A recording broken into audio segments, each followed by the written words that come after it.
मिथिला की दलित बेटी ने ऐसा कमाल कर दिखाया है जिसे सुनने के बाद आपको लगेगा कि वाकई ये समाज आगे बढ़ रहा है और जिस नजरिए से दलितों को देखा जाता था वो नजरिया कहीं ना कहीं बदलने की जरूरत है और अब वो नजरिया बदलते नजर आ रहा है। मिथिला की एक बेटी अब अफसर बिटिया बन चुकी है और वो दलित परिवार से आती है, इसलिए उसकी वाहवाही और जोर शोर से हो रही है। अभी उसी बिटिया के घर पे पहुंचे हैं, उसका नाम बबीता है और यहाँ पर पहुंचने के बाद पता चला कि बिहार की सबसे प्रतिष्ठित एग्जाम बीपीएससी को उसने क्वालिफाई कर लिया है और अब बिहार के मिथिला की वो बेटी अफसर बिटिया बन गई है। अभी उनके परिवार के पास पहुंचे हैं। बाकी आप अनुमान लगा सकते हैं कि उनके इस घर को देखने के बाद आप सोच सकते हैं कि उनका घर किस कैटेगरी में आता होगा, आर्थिक स्थिति कैसी रही होगी, ये तमाम चीजें आप अच्छी तरीके से अनुमान लगा सकते हैं। पीछे जो ये घर दिख रहा है, इसी घर से पढ़ के बिहार की बिटिया ने बिहार का नाम रोशन किया है, बिहार के एक अफसर पद पे अपनी भूमिका साबित की है और ये बता दिया है कि किसी भी बच्चे को पढ़ने के लिए संसाधनों की जरूरत नहीं है, साथ ही साथ वो कम पैसे में, कम बजट में भी पढ़ के एक अच्छे रैंक पे जा सकती है। बाकी उनके पिताजी हमारे साथ है। क्या नाम हुआ सर आपका? सुरेंद्र राम। सुरेंद्र राम, आपकी बेटी ने कौन से पद पे अपना जो भागीदारी वो साबित किया है? वो तो ध्यान नहीं रहता है सर, ये तो जानते हैं कि सरकारी नौकरी हुआ। सरकारी नौकरी हुआ ये पता है, लेकिन ये नहीं पता है कि बेटी क्या बनी है।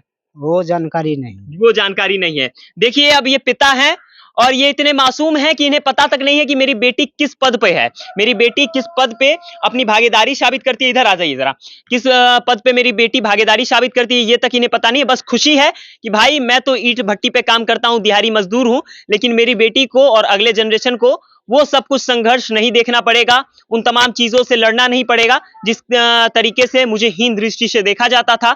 मैं दिहाड़ी मजदूर था, मैं जिस तरीके से कमा कर आता था और घर पर पैसे देते थे, तब जाकर के घर का भरण पोषण होता था। अब उन तमाम चीजों का झंझट इनकी बेटी खत्म कर देगी।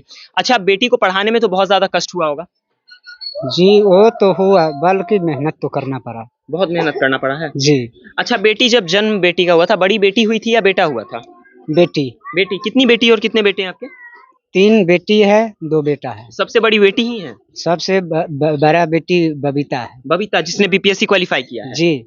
अच्छा, जब बेटी जन्म ली होगी तब तो गांव समाज बहुत हीन दृष्टि से आपको देख रहा होगा, बोल रहा होगा क्या बेटी जन्म ले लिया भाई, तुम अभागे हो, ऐसा कुछ गांव समाज कह रहा था कि नहीं कह रहा था?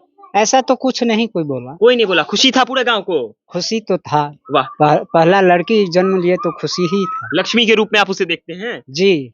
वाह, ये गांव वाकई मायने में इस बात से कहीं नकारा नहीं जा सकता है कि इस गांव में हर एक बेटी का जो भविष्य है वो उज्जवल है, क्योंकि यहाँ के गांव का जो सोच है वो बहुत ज्यादा उत्तम है, क्योंकि यहाँ पर रहने वाले लोगों की वो सोच है वो आसमान की बुलंदियों को छू रही है और यहाँ पर बेटियों को हीन दृष्टि से देखने की जगह यहाँ पर लोग अपनी बेटी को लक्ष्मी के रूप में देख रहे हैं। तो उसके बाद से उसका भरण पोषण, रहन सहन और जो ये तमाम पढ़ाई लिखाई हुई है उसमें तो काफी ज्यादा खर्च लग रहा होगा आपका? खर्च तो लगा था। तो क्या करके आप भरण पोषण करते थे? मजदूरी करके, कुछ ग्रुप से पैसा लेकर, मेरी पत्नी ग्रुप से पैसा लेकर कर्ज, इसके बाद लाता था, उसको जब पैसा की जरूरत होता था जब देता था। तो ग्रुप में से, समूह में से पैसे लेके, लोन पे पैसे लेके अपनी बेटी को आप पढ़ाते थे? जी। और उसके बाद उसका भरण पोषण करके आज बेटी को अफसर बना दिए है? जी।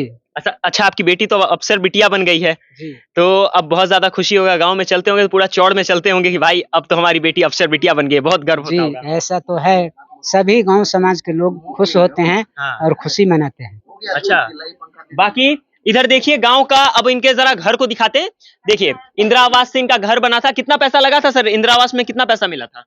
25,000 मिला था। 25,000 रुपए इंदिरा आवास से मिला था। 25,000 में आजकल क्या होता है आप अच्छी तरीके से समझ सकते हैं। इधर एक फूस का घर है, इधर आप देख सकते हैं एल्बेस्टर वगैरह लगा के घर को बनाया गया है और इसी घर से पढ़ के आज बबीता उस स्तर पे है जहां जाने के लिए हर एक बीपीएससी एस्पिरेंट सपना देखता है। बाकी अंदर की तरफ अगर बढ़ते हैं तो यहाँ पर उनके घर परिवार के लोग हैं, उनकी बहन है। क्या नाम है आपका? सविता कुमारी। सविता जी, आइए बाहर आ जाइए। एक चीज बताइए, दीदी तो क्वालिफाई कर गई, बीपीएससी क्वालिफाई कर गई हैं, खुशी है इस बात की? बहुत खुशी है। तो अब आस पड़ोस के लोग, स्कूल वगैरह जाती होंगी तो वहां पर लोग तो बहुत सम्मान से देखते होंगे? हाँ बिल्कुल। अच्छा, पहले कोई ताना वगैरह भी मारता था कि आप लोग पढ़ रही हैं, तो कोई ताना वगैरह भी मारा है स्कूल में या कहीं गांव समाज में? वो तो हम लोग को नहीं मारा है। कभी नहीं? नहीं। तो गांव समाज का जो माहौल है आपके गांव समाज का वो बहुत अच्छा रहा है सदैव से? हाँ, अच्छा है। अच्छा, अब आपका क्या सपना है? दीदी तो अब बीपीएससी क्वालिफाई कर गई हैं, तो यूपीएससी करना है या बीपीएससी ही करना है? हमको बीपीएससी ही करना है। दीदी के पद चिन्ह पे चलना है? हाँ। वाह, चलिए, अब इस गांव को हो सकता है एक और अवसर बिटिया मिले, और जिस तरीके से बबीता ने इस बात को साबित कर दिया है कि बस लड़कों के पास हुनर नहीं है, लड़कियां चाहें तो लड़कों से आगे जा सकती हैं। अब हो सकता है सबिता भी इस चीज को साबित करके यहाँ पर दिखाएंगी।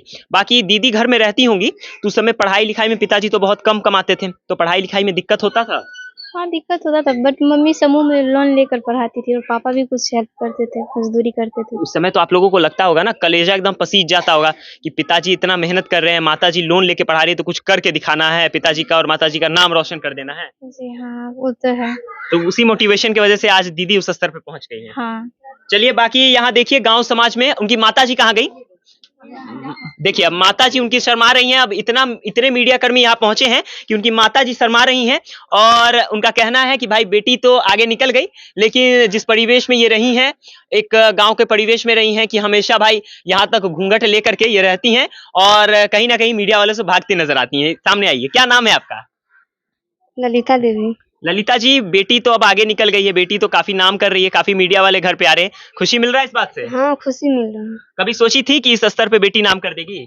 से नहीं सोची, कभी नहीं सोची थी? कभी नहीं सोच लिया। अब बेटी तो पूरा नाम कर दी है आपका, हाँ। तो अब आगे क्या चाहती हैं? बेटी का शादी ब्याह जल्दी से कर देना है कि अभी बेटी को और अच्छा उज्जवल भविष्य बनाने देना है?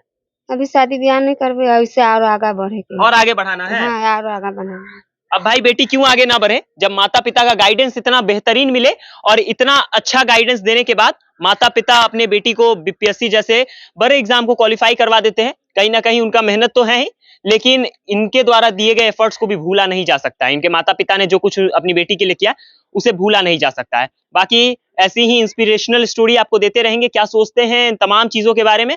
और अगर आप भी बीपीएससी क्वालिफाई करना चाहते हैं तो देखिए भाई, कम संसाधनों में भी आप बीपीएससी क्वालिफाई कर सकते हैं, अच्छे से अच्छे स्तर पे पहुंच सकते हैं। इससे बड़ा उदाहरण अब क्या ही दे। इस वीडियो को देखने के लिए तमाम लोगों का बहुत बहुत धन्यवाद। जय हिंद।